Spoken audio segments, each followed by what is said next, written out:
जय हिंद जय भारत। मैं हूं और आप लोग देख रहे हैं लोग के लिए बात। तो आज हमारे साथ एक सामाजिक कार्यकर्ता और स्पोर्ट्स क्षेत्र से जुड़े हुए व्यक्ति हमारे साथ मौजूद हैं, जिनका नाम है श्री कुलजीत सिंह जोमार, जिन्होंने एक अलग ही पहचान अपनी जम्मू में बनाई है। तो उनसे जानते हैं कि उनकी जर्नी और इस समय जो स्पोर्ट्स के जो आगे हमारे यूथ है उनके लिए क्या दिक्कतें आ रही है, मैं उनसे जानना चाहूंगा। तो बहुत बहुत स्वागत है आपका हमारे साथ। मैं कुलजीत सिंह जोमार, इस वक्त एट प्रेजेंट में जम्मू कश्मीर ओलंपिक एसोसिएशन में जॉइंट सेक्रेटरी और बास्केटबॉल का प्रेसिडेंट स्टेट का। तो मेरे साथ एक साइड पे बैठे हुए मिस्टर विजय नाथ, एक government girls high secondary school Bakshi Nagar में लेक्चरर है, और दूसरी साइड है मेरे साथ पवन नाथ। ये मेरे साथ जो भी हमारी एक्टिविटीज होती है sports as per as concern political या सोशल, ये मेरे साथ शाना बशाना साथ में चलते हैं, हमेशा मेरा साथ देते हैं, जिनके कारण जो मेरा जो है हमेशा हौसला बढ़ रहता है और मैं थोड़ा अग्रेसिव होकर आगे फील्ड में काम करता हूँ। आपने ये देखा ही होगा कि हम जितने भी स्पोर्ट्समैन हैं, हमें तो अपने टाइम पे जो डिफिकल्टीज आती थी वो तो हमने फेस की, तो हम आज इस मुकाम पे पहुँचे। लेकिन जो आने वाले दिन है उसमें हमारे स्पोर्ट्समैन को इतनी दिक्कतें आ रही हैं कि यार मैं कहता हूँ कि जब से ये JNK स्पोर्ट्स काउंसिल ने खासकर एक लॉबी ने, एज पर मैं सीधी बात करूँगा, कश्मीरी लॉबी ने जब से इस पर कंट्रोल किया, उन्होंने एक ही काम किया कि जहाँ पे जो भी ये हमारा सेक्टी लाए हैं वो नॉन स्पोर्ट्समैन होता है, जिसको स्पोर्ट्स के बारे में ABC मालूम होती है, वो आके हमारे पे नई नई पॉलिसी थोपता है जो स्पोर्ट्स को हमेशा नुकसान ही देती है। जैसे कि आपने पिछले दिनों में देखा होगा, पहले हमारे यहाँ पे सेक्रेटरी रहे मिस्टर परा, आज वो मिलिटेंसी केस में अंदर, जिन्होंने शायद ही मुश्किल से इंटर कॉलेज खेली होगी, तो वो आगे हमारी जितनी भी एसोसिएशन उनको कमांड करते हैं कि ऐसे करो ऐसे करो। आज के उसके बाद आप देख लो, जो भी आया हमारे यहाँ पे, जो भी आता है यहाँ पे सिर्फ स्पोर्ट्समैन का हक खाने को आता है। हमने पिछले दिनों में देखा होगा कि जब PDP की गवर्नमेंट थी तो हमारे स्पोर्ट्स मिनिस्टर थे अंसारी साहब, वो एक बार विजिट पे आए। ये हमारा जो MM स्टेडियम है ये मल्टीपर्पज स्टेडियम है, इसमें सारी गेम्स होती हैं, लेकिन उन्होंने आते ही कह दिया क्योंकि उनको पैसा होगा था सेंटर से, उनको गेम से तो कोई लेना देना था नहीं, लेकिन स्पोर्ट्स मिनिस्टर का टैग था, उन्होंने आके इसको क्रिकेट स्टेडियम अनाउंस कर दिया। एज पर क्रिकेट नॉर्म्स ये स्टेडियम उसको फुलफिल नहीं करता। इतना पैसा लगा के आप वो कहते हैं, जब से ये UT बनी है, अब नेचुरली सेंटर से आए, हमारे पीछे अनुराग ठाकुर जी आए थे जम्मू में, तो उन्होंने देखा, उन्होंने कहा यार ये तो नाम भी पूरे करता, आप एक काम करो कि नई जगह देखो। तो वहाँ पे हम 1-2 क्रिकेट स्टेडियम है जम्मू में, कश्मीर में आप लोगों को, क्योंकि क्रिकेट का जो है वो एक बड़ा हाई प्रोफाइल उसका तामझाम होता है। ये सेंट्रल सिटी में एक तो ड्यू टू सिक्योरिटी रीजन, दूसरा इसकी जो कैपेसिटी है वो क्रिकेट नाम को पूरा नहीं करती है। तो मेरा ये बैकग्राउंड बताने का एक ही कारण था कि ये जो चीज़ें हैं ये आम पब्लिक पे, हम आप पे कोई असर नहीं डालती हैं, लेकिन जो आने वाला स्पोर्ट्समैन है ना, उसके लिए बड़ी हर्डल्स पैदा करता है। क्योंकि अब इसमें एथलेटिक्स वाले आते हैं, वो कहाँ पे जाएंगे, बास्केटबॉल आते हैं, वो कहाँ जाएंगे, साइकिलिंग वाले जाते हैं, उनके लिए कोई रिंग ही नहीं है, बाकी आप कबड्डी है, खो खो है, रेसलिंग है, हैंडबॉल है, वो कहाँ पे जाएंगे। ये मल्टीपर्पज स्टेडियम है, ये ऐसी डिफिकल्टी आई। अभी पीछे क्या किया कि इन्होंने एक, अब हमारे नए सेक्रेटरी आए, खैर आप जानते हैं नुसरत गुल, अभी उन्होंने एक मीटिंग की है, उन्होंने हमें जो अंदर से पता लगा वो ये है कि ये नए नाम दिला रहे हैं कि हम जो एसोसिएशन है कोई भी सिलेक्शन करेंगे हमें इनके बीच में बंदे बिठाने पड़ेंगे। तो फिर association what is the work of association. दूसरा ये है कि हम इनसे अगर कोई स्टेडियम लेते हैं या ग्राउंड लेते हैं जहाँ पे हमें ट्रायल लेने हैं या बच्चों को खिलाना है, उसके हमें इनको चार्जेस देने पड़ेंगे।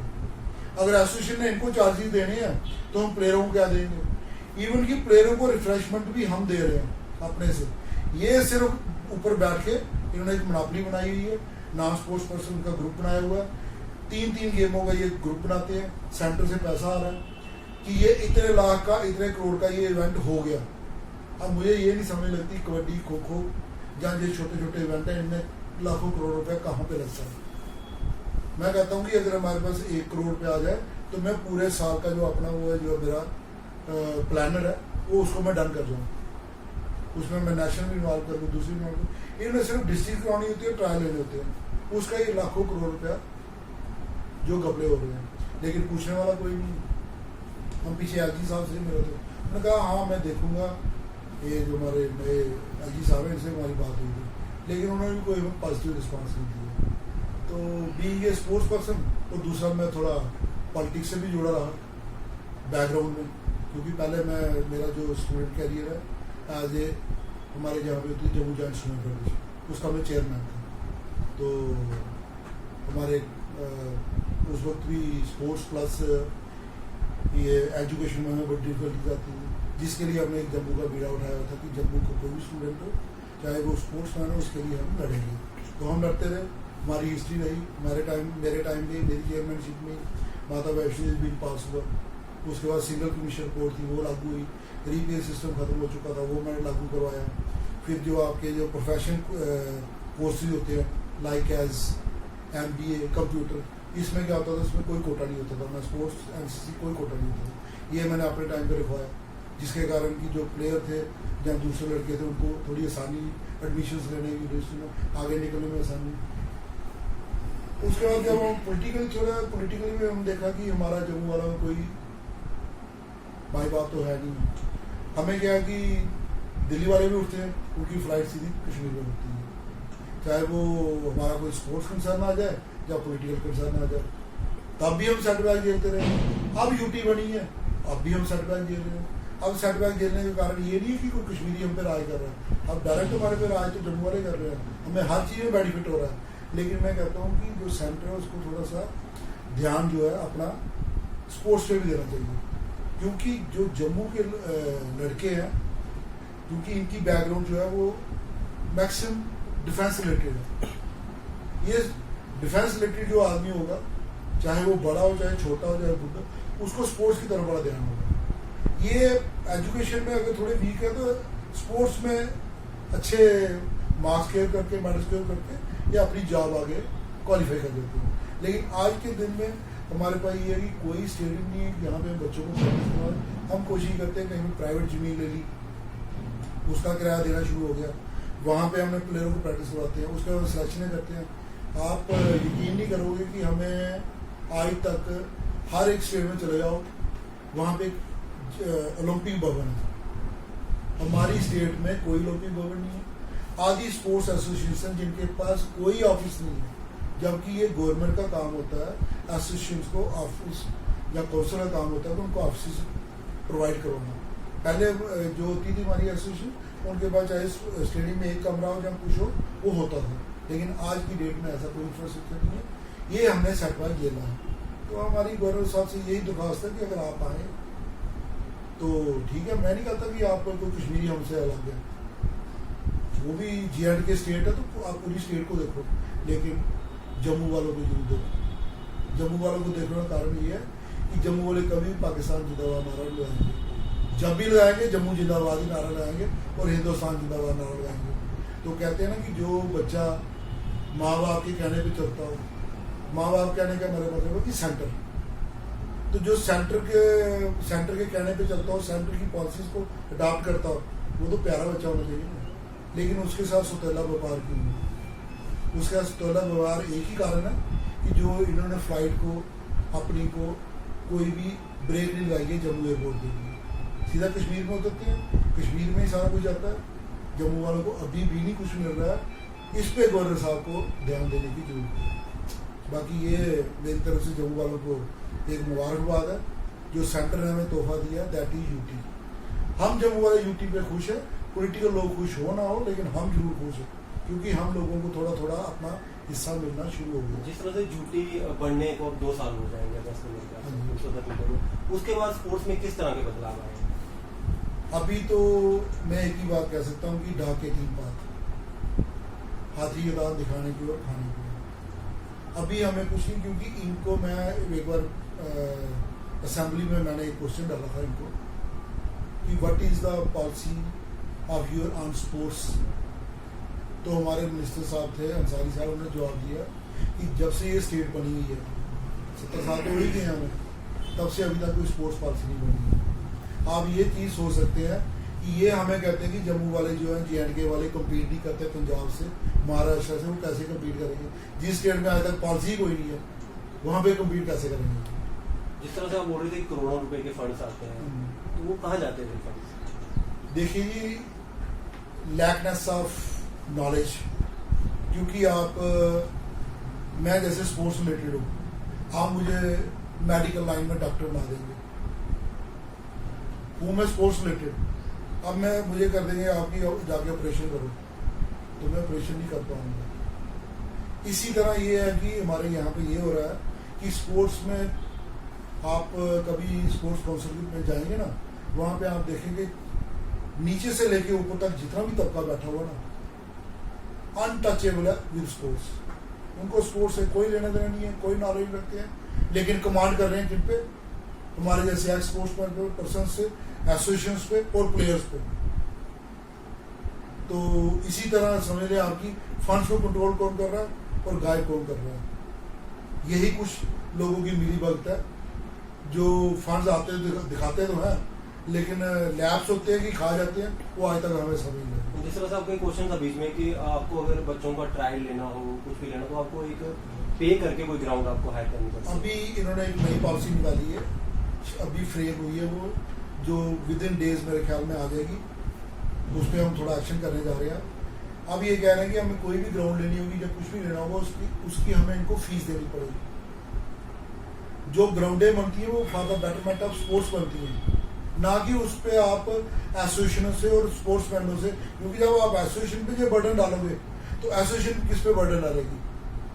प्रोफेशनल हो गया ना, आज तक हम प्लेयर से कुछ नहीं लेते हैं, लेकिन जब आप प्रोफेशनलिज्म लाओगे एक गवर्नमेंट के इदारे में, तो हम वो बर्डन किस पे डालेंगे? स्पोर्ट्समैन पे। हम स्पोर्ट्समैन से पैसे लेंगे। जो बच्चा एक अच्छा निकलने वाला होगा, गरीब घर का होगा, जो पैसे नहीं दे सकता होगा, उसका फ्यूचर तो खराब कर दिया हमने। तो क्या यूटी बनने का हम लोगों को ये फायदा हो रहा है कि हमारे जो स्पोर्ट्समैन हैं जो अच्छे निकल सकते हैं? और आपको पता ही कि जम्मू प्रोविंस में बड़े अच्छे अच्छे स्पोर्ट्समैन निकलते हैं, जैसे आपने पिछले दिनों में देखा, जैसे क्रिकेट में आप चले जाएं, पहले मिथुन राज था, सुरेंद्र सिंह बादल था, अभी चैन सिंह शूटिंग में ओलंपिक में क्वालिफाइड किया उसने, ठीक है। उससे और हमारे एक हुआ कर्नल रणवीर सिंह है, वो माउंटेनिंग में हमारे उन्होंने वुशु में लड़के निकले हमारे, जिसमें वो एक हमारा पुलिस का ही लड़का है बलकार सिंह, उसका बेटा निकला है, लेकिन बेचारे को मिला क्या? कुछ भी नहीं। जैसे आए दिन पहले हमने देखा था कि उनको पहले जॉब ऑफर की गई थी, तो फिर उसके बाद शायद उनको वो जॉब वो बेसिकली ये क्या है कि जब ये अनाउंसमेंट करते हैं ना, तो मैं नहीं कहता कि हमारे ब्यूरोक्रेट कुछ होते जो है ना, जिनको आप ब्यूरोक्रेट्स बोलते हो, वो भी उसमें पॉलिटिशियन बन जाते हैं। उनका पॉलिटिशियनों का काम भी है झूठे वादे करना, और ये ब्यूरोक्रेट्स का काम भी है झूठे वादे करना। बेसिकली जब कोई स्पोर्ट्समैन ग्राउंड से निकलता है ना, तो जब ये मेडल देते हैं ना, उसी वक्त इन्होंने एक उसके हाथ में सर्टिफिकेट देना चाहिए कि आपकी नौकरी फॉरेन डिपार्टमेंट हमने लगा दी है, आप वहां पे जाके सीधा ज्वाइन करो। तब प्लेयरों की मैं हौसला अफजाई समझूंगा, क्योंकि मैंने प्लेयरों को खज्जल होते हुए देखा है। प्लेयर मेडल लेके आता है, उसके बाद वो अपनी फाइल चलाता है जनरल डिपार्टमेंट में, फिर वो सेक्रेटरी में घूमता है, ऊपर से नीचे, नीचे से ऊपर, 3 साल 4 साल उसको घूमते हुए लग जाते हैं, तब जाके उसका ऑर्डर होता है सब इंस्पेक्टर, ASI, मास्टर में टीचर, जहाँ कोई फोर्थ ग्राउंड है। ये हालात है हमारे स्पोर्ट्स के। अंत में आप क्या कहना चाहेंगे जम्मू के यूथ और एडमिनिस्ट्रेशन को? आप क्या कहना चाहेंगे? मैं तो एक ही बात कहूंगा, क्योंकि बड़ा कुछ सहा है हमने, बड़े सफर रहे हैं। मैं तो कहता हूँ जब तक आप अपने हक के लिए खुद ना लड़ोगे, अगर आज हम लोगों ने शोर डाला तो सेंटर के कान खुले। वो मैं कहता हूँ कि आज की डेट में शायद हमने अच्छे कर्म किए कि हमारे लाइफ के टेन्योर में ही मोदी जैसे प्रधानमंत्री हमें मिले और अमित शाह जैसे होम मिनिस्टर मिले। तो अगर हम लोग अपने हक की आवाज़ उठाएंगे तो मुझे नहीं लगता वो दिन दूर है, जैसे अनुराग ठाकुर जी, क्योंकि वो स्पोर्ट्स से रिलेटेड है, BCCI से रिलेटेड है हमारे।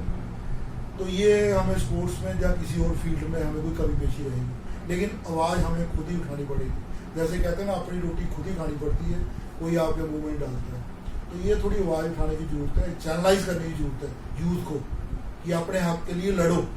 लड़ोगे नहीं तो खत्म हो जाओगे, चाहे वो स्पोर्ट्स फील्ड हो, चाहे एजुकेशन फील्ड हो, चाहे पॉलिटिकल फील्ड हो।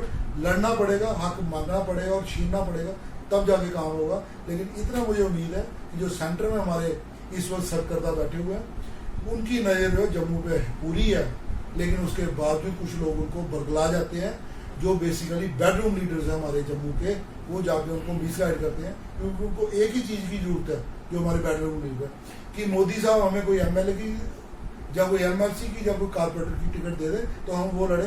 पता उनको कुछ नहीं है, स्वाय शाम को 6 बजे अपने बेडरूम में बोतल खोलने की। ये जम्मू की पॉलिटिक्स है। जिस दिन जम्मू के पॉलिटिक्स सुधर जाएंगे, बोतल के बजाय शाम को टाइम रखेंगे, हमने यूथ से मिलना है, इनकी क्या डिफिकल्टीज है, इनके साथ हम एड्रेस, इनकी डिफिकल्टी को सुनेंगे और आगे जाके एड्रेस करेंगे।